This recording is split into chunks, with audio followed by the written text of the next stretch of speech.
I was about 12 years old. My mom and dad split up. I didn't really see too much of my dad at that point. When I turned 17, my granddad passed away, and I started smoking weed a lot and started doing a lot of cocaine and getting into drugs.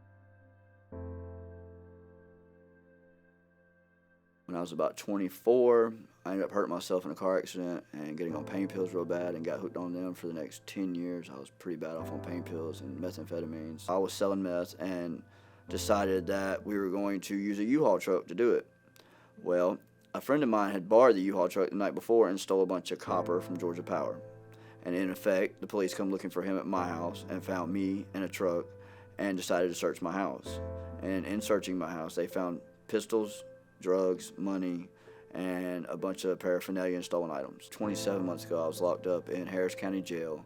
My mom knew that I needed something different with my life. And so she started talking to me about going to a rehab, but she didn't know which one. My relationship with God was non-existent. I had no relationship with God whatsoever. I was more into the secular world than anything else. Drugs, money, partying, that's all I knew.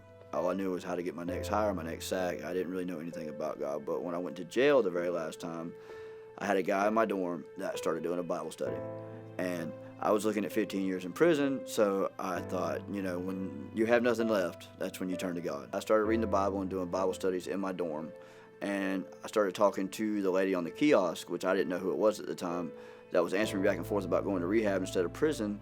And they brought me an application, and the application was for a better way. So then I talked to Billy Johnson in the office, and he asked me a series of questions that made me sound like this is probably going to be the worst, hardest thing I've ever done in my life, but it turned out to be one of the best things I've ever had to complete in my whole life. I didn't know what to think of it, really. I really didn't. It was like walking into apartment complex with a bunch of nice houses from where I came from, was like drug infested, to this nice White House, suburbia-looking town that was actually our whole complex. All I thought it was just one building, and there's 100 people that are your friends and your family, people you want to be around. When I came to A Better Way, I looked at it as a vehicle to get out of prison. That was all it was to me. It wasn't nothing but a way out.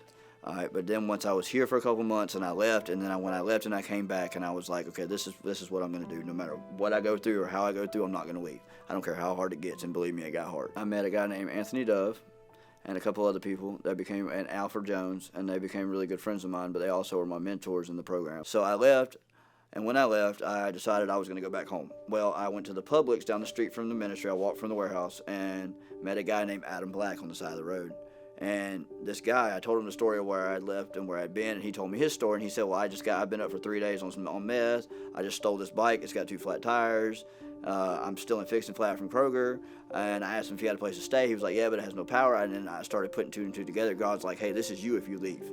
If you don't go back to A Better Way, this is you. So I still tried to go to Columbus and still got down there, and every door that I tried to open, he shut to bring me back here. So every door that I tried to open back up to bring back up here, it was like I was here. I met people from the moving company that brought me back here. It was crazy. But I got back, and I did my punishment, and I moved on. Those small rules are the reason why my room stays clean, why my hygiene stays the way it is, why all my clothes stay washed. I keep them folded in my drawers, and nothing's amiss. And it's because of those small things that make the big things easier in life for me to handle. 12 of us went to Florida for the Florida trip, where we get baptized at Santa Rosa. And it was a really beautiful place. It was a beautiful experience. We actually had it was 12 of the people that I started the program with at that time. So it was really cool to go down with the brothers that I had seen grow in the 9 months that I was here, including myself, and the same ones that I went through the Restore Your Heart class with, that told me a lot about myself and how to outplus my anger in different ways. But having Brother John down there discipling us in the morning and doing the devotion on the beach and drinking our cups of coffee and hanging out and playing football and going and getting sand dollars, all that experience just got us closer knit than we were before we started. So when we came back, we had a way better relationship as brothers than we did when we left or when we got down there. So it was a really good experience and all. But everybody says in my video that I look like a brand new person coming up out of the water.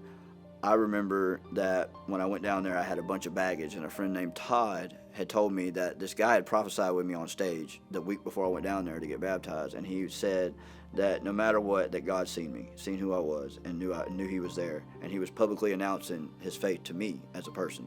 So when I went down there and got baptized, I felt like a new person coming up out of the water, and ever since that point, that's when I try to reflect what he has done for me instead of what I thought he was supposed to do for me. So it turned out pretty good. My relationship with God will never change or waver from A Better Way. I can't ask for nothing better than that relationship that I have with him now, or the friendships that I built here. The people that, you know, when you have trouble are going to stand beside you, not run away from you. The people that you look at as family. You don't get that anywhere else but here that I've seen. I've got many friends that are not here, that are not around here, and I've got many friends that have died over the years over drug addictions and everything else. But here I've made real connections with real people that I know would go to bat for me no matter what I'm going through. So a better way in the camaraderie, you can't find it nowhere else. You can't. My mom being happy for me and knowing that she sees the difference in me. My family seeing a complete change in who I was from where I started to where I am now. So it's like, if you would have seen the person I was 2 years ago compared to the person I am now, it was a complete change. So for a better way being the vehicle to do that for me, then everything they've done for me, I'm trying to take with me. I mean, not to say that there wasn't hard times, because this place is one of the hardest things I've ever done in my life. Hardest, hands down. All right, I've been to prison twice, and this hands down is way harder. But it's because 90% of the time you're not fighting anything but yourself. And to fight the old you to become the new you, you're going to fight him the rest of your life. My relationship with God has changed 100%. From a non-existent parent, let's put it like that, like say that you have a dad that leaves and never comes back. Okay, that was God for me. All right, now in my life, he's there every day. It doesn't matter what I'm doing or how I'm doing it. Somehow, some way, I see him working in my life or the ones around me. When I can get around somebody that doesn't believe in God, and I can talk about God, and I can see their eyes light up, or I can see their whole aura change, or the way they act change because I'm talking about God, it kind of shows that no matter what's going on in my life, he's standing right next to me, and that I'm not walking by myself through anything. And then having the brothers around me to hold me accountable or be there for me when I do fall, or when I just need help, or when I need somebody to talk to. I've always got this. It's crazy. It's like I got this extended family of 100 people that I never had before that I really needed in my life. So God gave these people and put these people in my life for a reason. I got, Brother Doug's like a second father. I got Adam, brother, one of my closest friends. They're always there, no matter what I need, they will help me find it. So God gave that to me. So without God, I don't know where I'd be, honestly.